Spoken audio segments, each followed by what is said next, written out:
Hey, it's Jared with State of Tech. Today we're going to take a look at iPad Air cases. This is the latest generation. This is 2022, so latest generation of the iPad Air, and we're looking at cases for that iPad Air. Now, the cases that we're going to be looking at, I purchased all from Amazon. These are some of the most best rated cases that are available through Amazon. Of course, they're not maybe the best. They're not the most name brand cases, but when you Google search for cases on Amazon, this is what you get, and so we're going to go through that together. So the first case that we're going to look at is called the ProCase.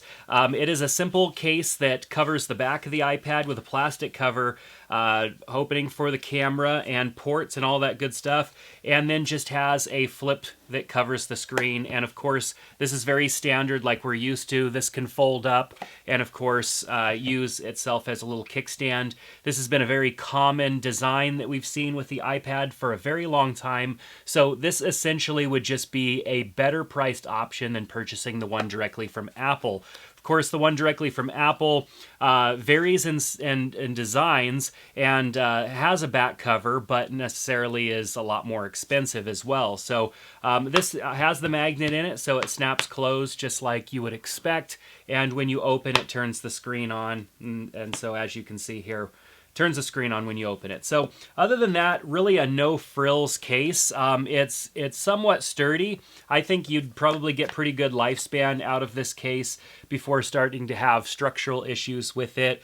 It is an inexpensive case, so it doesn't have much of a cost, but it does a good job at protecting all angles on the iPad, even the corners of the iPad when it is closed. And so that's good. I think it's important to have something covering the back and the front of your iPad because it's a big screen and it comes in contact with a lot. And even on the back end, while it being metal, definitely can get scratched up and all that stuff as well. And if you're like me, you want to keep your iPad looking fresh and new as long as possible and not introducing any damage to it, which is very easy to do. All right, so the next case we're looking at is from Spigen. That is how you pronounce it. I asked them. Spigen, and this case is their Ultra Hybrid Pro. Now, this is a series case that they have for pretty much everything. They've got it for phones and stuff as well. So if you're looking to match your iPhone or whatever other phone you have to your iPad, this might be a good option because they kind of look similar and have a similar design style. This Ultra Hybrid is a hybrid of a see-through back. So as you can see, this is clear and we can see all the way through it. And so we'd want to peel off the inner film, place our iPad in the case, which it is a pretty form-fitting case. So we're just going to have to work the edges around the iPad here after getting the bottom of it in. There we go.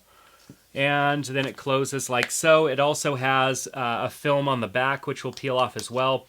So what's nice about this case is that you still get to see the back of your iPad. It provides protection from scratching and all of that stuff. There's the see-through plastic here, but then there's also a lifted edge all the way around. So this sits pretty flat, despite the fact that it does have this clasp, which I like as well to kind of help hold it closed.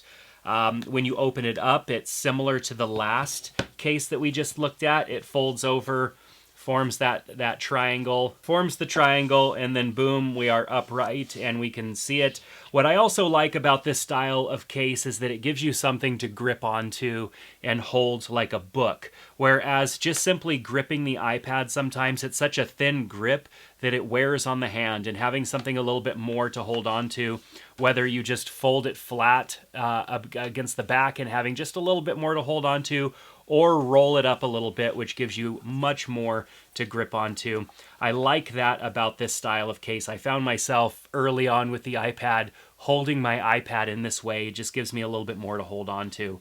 What I do really like about this case, though, is that it has the clasp, and it has room for the Apple Pencil. And so the Apple Pencil would fit right in here, and then with the clasp, it holds the Apple Pencil, so that way if your Apple Pencil gets bumped, it doesn't go flying and fall off the iPad, and then you lose it, which is a bummer. There's reinforced edges around the corners here, which is going to provide some drop protection. You are going to lose the contact points on the back of this case, and of course the last case that we looked at. But these contact points really are for the Apple keyboard. They wouldn't be doing anything for you unless you were using the Apple keyboard. So just something that I noted. And then of course, most of these cases are all going to have good speaker grill exposure here, so that way you get good audio. And then of course there's a nice recessed area so that you can get to that fingerprint reader very easily. So this case I'm really liking so far because it feels a little bit more sturdy and well built than the last case. It is a little bit more expensive than the last case, but still not terribly expensive as far as iPad cases go in the grand scheme of things. So I like this case so far. Let's move on to the next case, which is from Zugu. This is a brand that I've gotten requests to review in the past. A lot of people find this case on Amazon, and so I went ahead and got one of these so that we can review it. Nice packaging. So far, probably the best packaging out of all of these cases. We'll go ahead and pull it out. We've got a nice little welcome message, and I like this packaging. This is actually really nice. So I'm just going to go ahead and ruin it by tearing it and accessing the case. Now this case has a little bit more of a leather feel. The last case had more of a silicone feel to it. This case has a little bit more of a leather. I know it's not real leather, but nonetheless, it feels pretty nice. So let's go ahead and slide our iPad into the case here. Very similar to the last case. You just kind of got to work it around the edges and get it mounted. This is cool. What I like about this is that we've got a slot here for the Apple Pencil, so it's going to kind of snap into place and hold itself in there, and it's going to be much easier to access than having to flip the flap over and gain access to it there. We've got good fingerprint reader recessing here. We've got pronounced buttons for our volume, which was on the other case as well. I kind of glossed over that, but pronounced buttons for the volume. And what I also like is that everything sits flush here. So I open this up, it feels kind of like I opened up a very high-end notebook. This sits nice and flush. It feels good. It's got a pen holder on the back here as well, so we could also slide the Apple Pencil in back there. And so when we open up the case and bring the backing here, we have the kickstand that's adjustable height. And so as we adjust it into these different slots here, we get a different angle on the iPad. And then, of course, magnetically, it just reattaches to the back of the case. And so I like this because, you know, if I was using my iPad Air here with a keyboard, I could have the keyboard in front of it. I could have a nice viewing angle. But then if I was lounging back and we were watching a show or something like that, I could prop it up even higher and have that angle. And those last cases didn't really provide that option. There was limited adjustability there. This case provides a lot of angle adjustment. Now this case does feel bulkier than the other cases, so this adds a little bit of heft to your iPad, but I think the function that you get out of the additional form adds to that experience. And I think, you know, these are the little slots that that the kickstand sets into, but they also look good as part of the design. So far I'm really digging this case. It gives a nice feel, a nice experience to the iPad. I think overall this has got to be my favorite case so far, but it's definitely more on the expensive end of cases as well.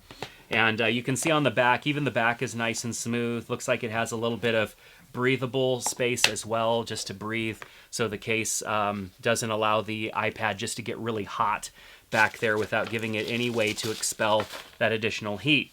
Moving on, we've got ESR. This has been one of the best sellers from some of my other videos. If I look at people who have clicked the links in the description and gone on to purchase a case, I've sold a ton of ESR. I haven't sold. Amazon has sold a ton of ESR cases because of the videos that I've put out.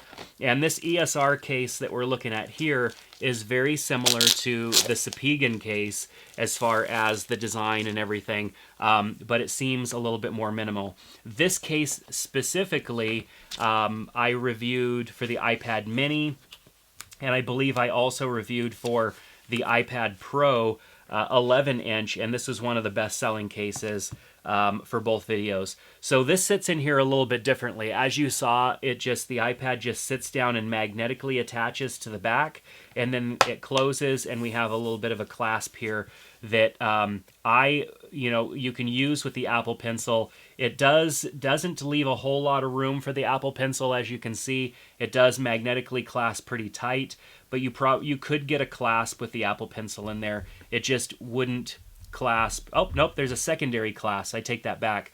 So there's a secondary magnet in there for the Apple Pencil, and then when you slide it down just a little bit, it magnetically clasps tight, which I actually like, because that means it's either tight for no Apple Pencil or it's tight for the clasping of an Apple Pencil. And I wish that I had my Apple Pencil here right now so that I could show you.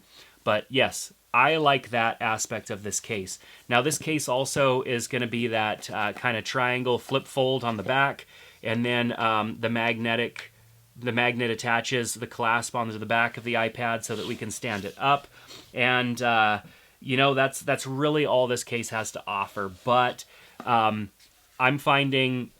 I found on the last ESR cases, and I'm finding on this one, holding the case like this, if you were going to hold your iPad and read, or if you're going to hold it in this hand and use your Apple Pencil and use this as a grip, which I'm using right here, I think that this is the most sturdy one so far, with the exception that the iPad is just magnetically attached. So a little bump, or a good bump, and your iPad could come out. One thing that this case does not provide is edge protection around your iPad.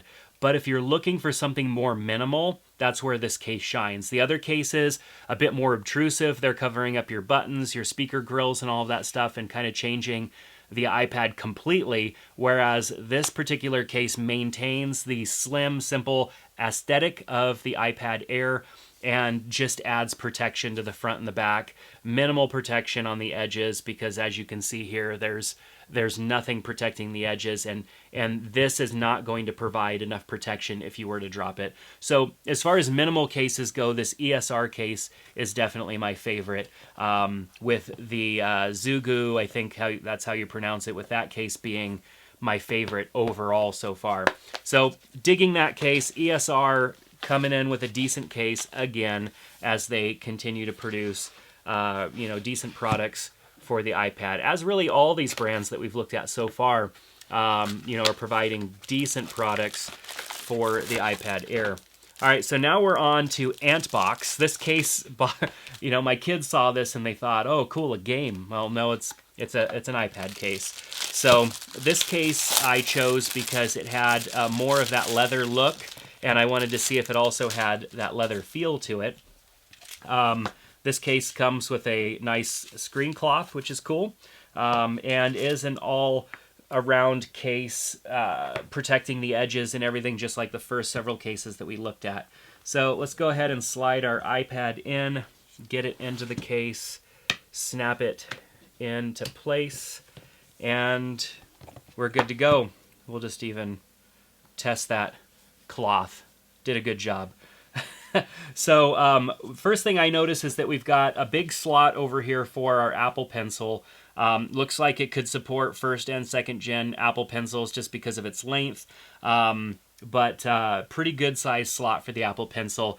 The only thing that I don't like about this type of slot is that then when you go to hold the iPad, you've got this weird floppy kind of grip area for holding the iPad from this side. It's not so bad when you fold it over, but it's noticeable, and it's something that may or may not bother you. It's just something that I notice.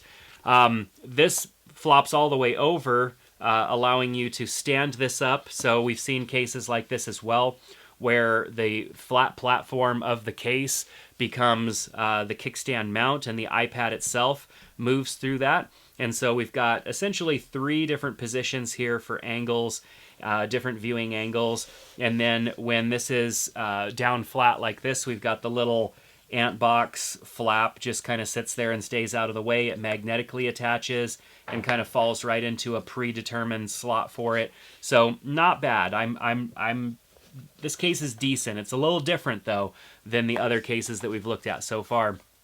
One thing that I like about this type of case that separates from half of the back of the iPad is that holding it like a book really feels good, because I put a finger in between there and really get some support and hold the iPad, and this feels really sturdy. And this is something that I could hold like this for a long time, reading a book, watching a show, browsing the web or something, and feel more secure because I've kind of sandwiched a finger in between the case, and I can apply pressure and hold my hand on the iPad and feel more secure about holding the iPad. That is one benefit that I found to this type of case that is non-existent on the other cases, where you're just hoping that your grip holds well enough.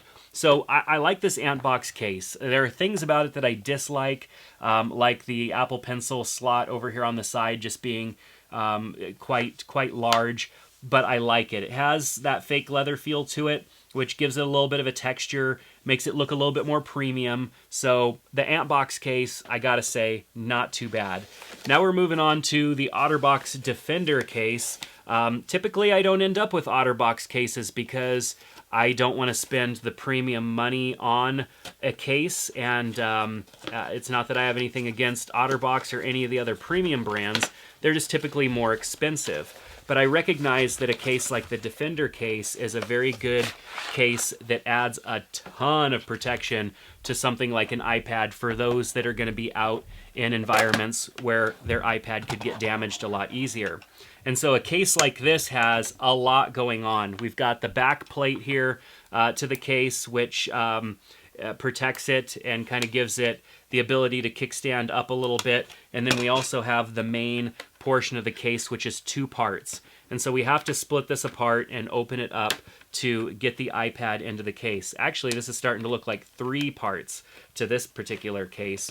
We've got a back silicone that protects everything. And then we've got this framing here that kind of sandwiches in our iPad. And from my experience, like, these have always been a lot to get put together, but it's because they're one of the most protective cases that are out there. So I've got to be careful in opening these up so I don't snap any of the little tabs or break anything, and get this outer frame. There we go. So the iPad is going to sit in this protective backing here, and then the top frame is going to go over the iPad. Now, one concern is, how does this affect the screen as far as its responsiveness? And there is that. Like, anytime that you're going to put something in front of the screen and cover up the screen a little bit, it's going to affect the overall responsiveness. But from what I found is that you know, the iPads, the iPhones of the world, they've gotten better at this over the years, because they recognize, you know, we need screen protectors on our devices. We need to be able to protect them against damage. And so they've gotten much better at working through having some sort of a screen protector. So this case implements all of that in one. It's a very robust case. As you can see, I'm like working the seal around the case just to, that helps keep dust. And it's not a fully waterproof case, but it is a case that will support, you know, if it's raining and rain is running down your iPad, it's not going to cause a problem. It's not going to get into the iPad because you've got things protecting all of your ports. This is such a tight seal right here around the fingerprint reader. It would take a lot for water to get in there. And then on the bottom, we have a port flap that allows us to seal off our port. So this is the iPad in the case, in the Otterbox case, but it also has the ability to snap in to this outer shell, which goes on both ways. So when you're traveling, when you need to stow your iPad, you put your iPad screen down into this and it protects it.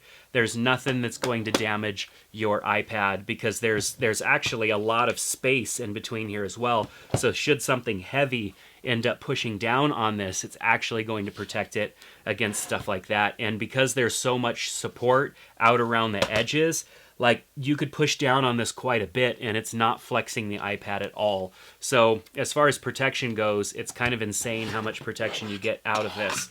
Now, if I wanted to use this to support the iPad more in a laptop type environment, I could set it down like this. We've got the little kickstand here, so I could set the iPad into the case and prop it up, and I could be typing away on a keyboard or something like that. I'm sure there are other ways that I can adjust and manage this as well to view the iPad at different orientations, you know, such as this position. But really, the idea behind a case like this is just extreme protection against the elements for those of you that are taking this device out into the field and spending a lot of time with it where it could potentially get damaged. Okay, so the last case we're going to look at is almost in a box. It's in a box with almost no branding at all. Well, it says Mous, M-O-U-S products here, so I know that it's from them, but it came in this box. So it's one layer before we get to the branding. So let's go ahead and pop this open. Mous is a great brand. I've got some of their other products, and I really like their cases. I don't even have to cut that open. Their branding is really good. Their packaging is really nice. It's a nice experience, and their products are really great. I have their iPhone case and a few other products that I utilize of theirs that I just really like. So this case, wow, it has air foam. So protection on the back here, nice foam protection. Let's go ahead and get the iPad in there, and then I'll start to kind of give some of my thoughts. We've looked at cases that have this particular style or design styling to them, but I want to see how Mous is in comparison to the first few cases that we looked at. All right, so that snaps kind of into place, and we've got magnetic. So we obviously have protection all the way around the iPad, a lot of protection. It adds a bit of thickness to this iPad, so it's more so maybe than one of the first cases we looked at, but not the thickest case that we've looked at so far. So we've got the clasp. We also have an indentation for the Apple Pencil, which I really like. I like this indentation because it doesn't sink the Apple Pencil all the way in there, but it's going to stick out enough to where we can grab it. And then the clasp going over the top has enough give. It kind of has a two different magnets for different positions, whether you're using an Apple Pencil or not. We've got good pronounced buttons for the volume. We've got a good recessed areas for access to the fingerprint reader. I like that the case kind of sits, the face of the case kind of sits down in there. So let's look at how it folds up. This is going to be a little bit different. Upon first glance, you would think that this is going to fold up into that triangle, but it's actually not. What pops out of the back of the iPad case here is the kickstand. And so as you can see, we've got the kickstand here. And what we would need to do is rotate the face of the case around to the back. And then we would use those little slots for different angle points for our display. And it kind of magnetically snaps into each of these little slots to help hold it. I'm feeling that as the iPad approaches and this edge gets close to one of these little slots, that this kind of snaps into place and it holds it in, and so that way it's very sturdy. And so even if you're leaning the iPad back a little bit, very sturdy and viewing angles. And so, you know, even if this was on your lap and you were going down the road as a passenger in a car, like this would hold, this would be sufficient. So this Mous case, I mean, it's kind of like a puzzle. I mean, it definitely took a second just to really kind of think through how it works, but I like it. I do like this case a lot. I like how everything kind of just fits together and nothing is sticking out. There are no weird hard edges on this case at all. It feels really good. It's not leather, but it has like a nice texture to it, even though you can't visibly really see a texture. So far I'm really liking this case a lot. I would have to say that if I was going to choose between one or two of these cases, it would be the Mous case and the Zugu case. Those two cases I think stick out to me the most. Of course, the Spigen case is good as well, and I like the fact that it would match an iPhone case if I had one. But nonetheless, like the Mous case and I'd say the Zugu case are probably my favorite so far. So let me know what your thoughts are down in the comment section below. What case was your favorite? Is there another case that you like that I just didn't cover? Like I said at the beginning, the links are in the description below for these cases. You can buy them off of Amazon using those links. It helps support the channel here. But also, these are all cases that I purchased myself from Amazon so that I could test them out. And I thought that I would choose some of the more higher rated cases that are there. So let me know what your thoughts are on all of that down in the comment section below. If you like this video, give it a thumbs up and subscribe to the channel if you want more videos from me. I hope to see you back in another one soon. Take care.